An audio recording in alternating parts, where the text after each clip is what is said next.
Hello everyone, I hope you guys are good and yes मैं बाहर हूँ क्योंकि मैंने सोचा कि आप लोगों को पहले थोड़ा सा दुबई के बारे में बता देता हूँ। दुबई के बारे में से मेरा मतलब है टेम्परेचर कैसा होने वाला है, मैचेस में कितनी चीज़ें टीम को परेशान करने वाली हैं, बिकॉज पॉजिटिव पॉजिटिव आपको बहुत सारे लोग बताते रहते हैं। सो आई थॉट कि आपको थोड़ा सा लेकर चलता हूँ बिकॉज टीम आज ट्रैवल करने वाली है। वी ऑल नो कि कल उनका वीज़ा वाला जो इशू था वो रिजॉल्व हो गया था और आज जाकर के फाइनली शाम में टीम ट्रैवल करेगी। यहाँ पर बिफोर मिडनाइट वो लोग पहुँच जाएंगे, लेकिन कल से प्रैक्टिस जो शुरू होगी। सो आपका सिर्फ 4 दिन का टाइम बचा है बिकॉज जो भी डिले हुआ उसमें सबसे बड़ी प्रॉब्लम जो हुई वो नेपाल के साथ हुई, बिकॉज ना वहाँ वो बहुत ज़्यादा तैयारी कर सके, ना यहाँ आकर के वो बहुत ज़्यादा टाइम उनके पास मिलेगा तैयारी करने का। सबसे पहले आपको ये बता दूँ कि फिलहाल इस टाइम पर मैं दुबई में खड़ा हूँ। मैच जो होगा वो शारजा में होगा। शारजा बहुत दूर नहीं है यहाँ से, मैं कल ही शारजा गया था और शारजा में और यहाँ पर एक चीज़ बहुत कॉमन है और वो है गर्मी। भाई कल आप सुबह में प्रैक्टिस करोगे, you have to keep practice sessions early morning वाला, बिकॉज आफ्टरनून में प्रैक्टिस नहीं हो पाएगी। It's gonna be very difficult. मुझे नहीं पता कि नेपाल में जून जुलाई में कैसा मौसम होता है। मैं आपको सिर्फ एग्जांपल देते हुए ये बता दूं कि अगर आप लोग इंडिया आए हो समर के टाइम में,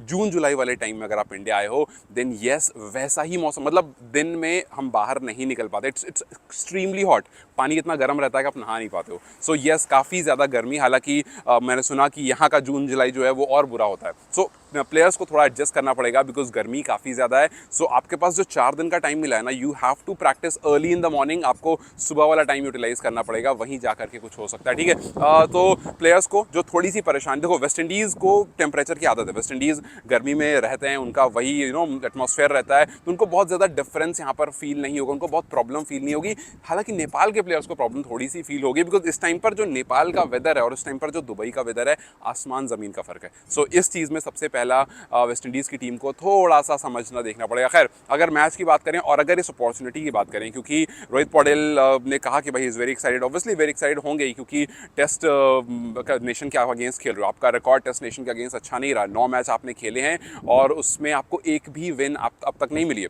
सो 9 मैच 9 लॉसेज इस टाइम पर वेस्ट इंडीज़ आपको एक ऐसे वेन्यू पर मिल रहा है जहां पर आपको स्पिन से असिस्टेंस मिलने वाली है। सो कुछ चीज़ें जिस पर सबसे ज़्यादा नेपाल को फोकस करना पड़ेगा, उसमें सबसे पहला पॉइंट होगा आपका टॉप ऑर्डर।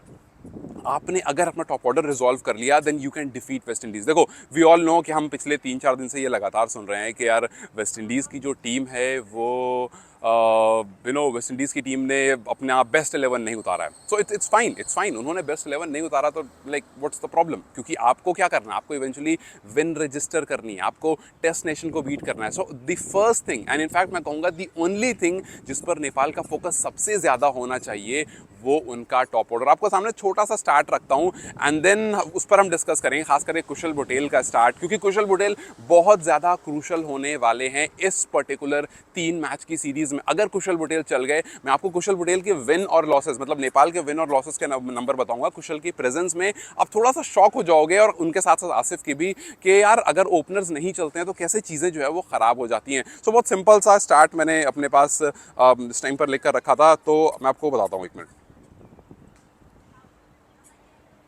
ठीक है, सो अगर आप कुशल बुटेल की बात करते हो, सो कुशल बुटेल ने अब तक नेपाल के लिए जो मैचेस खेले हैं जिसमें 36 इनिंग जो नेपाल जब जीता है, सो नेपाल जब जीता है, अगर उस टाइम पर आप कुशल के नंबर्स देखते हो तो it has been very good. मतलब कुशल बुटेल ने अगर रन्स किए हैं तो ज़्यादा मैचेस वैसे हैं जहां पर नेपाल मैचेस जीता है। सो 36 इनिंग्स ऐसी हैं कुशल की जहां पर नेपाल मैचेस जीता, और उस 36 इनिंग में उनके रन, उनका एक सेंचुरी उनके पास है, उनका एवरेज जो है वो 36 का चला जाता है। उनका ओवरऑल जो रन है वो 1000 के आसपास का है। सो आप सोचो कि आप जब आपकी टीम जब मैचेस जीत रही है, सो आपका एवरेज अच्छा है, मतलब आपने उस मैच में रन किए हैं, मतलब आपने आपके पास सेंचुरी भी है। तो ऑब्वियसली एक वो सेंचुरी जो आई थी उसमें टीम जीती थी। सो आपके पास जब रन आते हैं ना, तो टॉप ऑर्डर से रन आते हैं तो आप जीतते हो। लेकिन एक चीज़ बहुत सिंपल सी, अगर आप कुशल बुटेल के लॉसेस के नंबर देखते हो, 20 मैच ऐसे कुशल बुटेल ने खेले हैं जिनकी प्रेजेंस में नेपाल जब हारा है। आप सोचो उनका एवरेज 13 का है, 13 का एवरेज लॉसेज में है और विक्ट्रीज में उनका एवरेज 36 का पहुंच जाता है। सो ये जो डिफरेंस है ना, इस डिफरेंस को बीट करना है। इस डिफरेंस से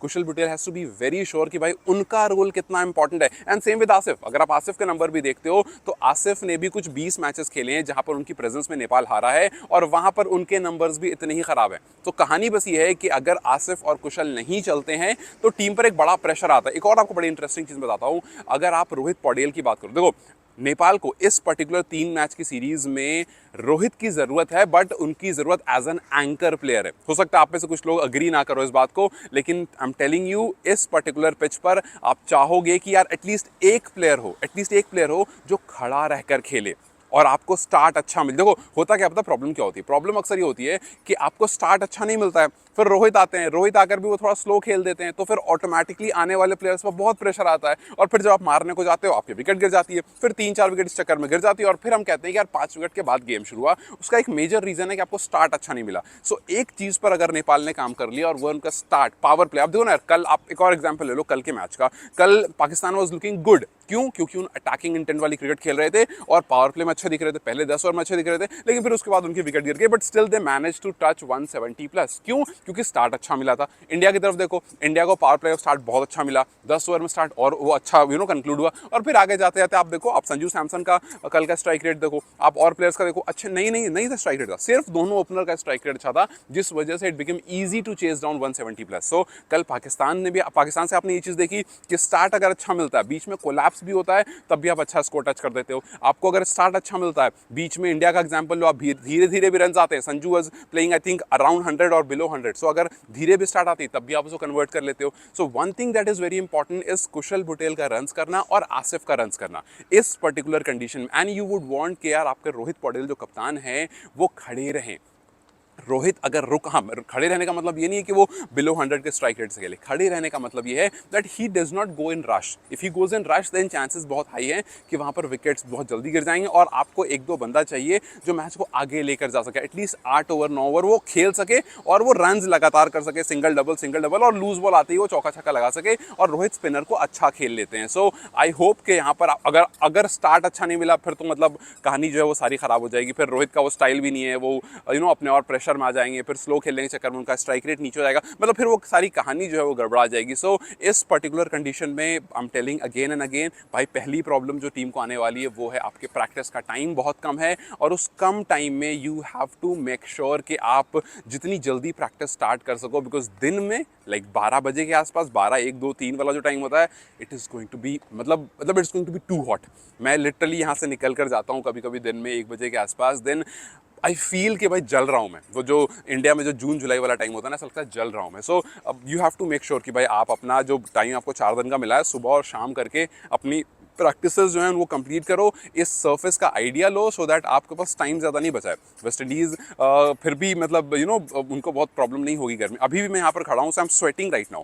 क्यों? क्योंकि गर्मी, हवा चल रही है थोड़ी बहुत, धूप नहीं है, बट गर्मी है यार वैसी। सो थोड़ी सी प्रॉब्लम होगी। तो कभी 6 बज रहे हैं और मैच 6:30 स्टार्ट होगा, सो इस टाइम पर कोई बहुत ज़्यादा प्रॉब्लम नहीं होगी, इस टाइम पर आप आराम से कर लोगे। बट दिन में इट इज़ एक्सेसिव। टेम्परेचर मत जाना कि 35, 36, 40, गर्मी कुछ नेक्स्ट लेवल धूप वाली गर्मी है, ओपन स्पेस में कुछ नेक्स्ट लेवल गर्मी है। सो उसको आपको कोप अप करना पड़ेगा। It is very important time, it is very crucial time, because Nepal को इस टाइम वेस्ट इंडीज़ को हराना आई थिंक कंपैरेटिवली एक अच्छे पॉइंट पर और एक आसान हो सकता है। बिकॉज आपने संदीप को भी सुना होगा, he is very confident, he said के one of the most balance team this time पर हमारी लग रही है, प्लेयर्स आर लुकिंग गुड। आज प्लेयर्स ट्रैवल भी कर रहे हैं, West Indies is not with their 100% squad. So बहुत सारी ऐसी चीज़ें हैं, और आपको एक ऐसी कंडीशन मिली जहाँ पर स्पिन फ्रेंडली अटैक आप लगा सकते हो। सो इन कंडीशंस को देखते हुए, इन सारी सिचुएशन को देखते हुए, you can think and you can say कि Nepal will pull it off, because यार स्पिनर्स कि स्पिनर्स के नंबर्स काफ़ी अच्छे हैं। अगर आप इनफैक्ट इकोनॉमी भी देखते हो तो I was having a look at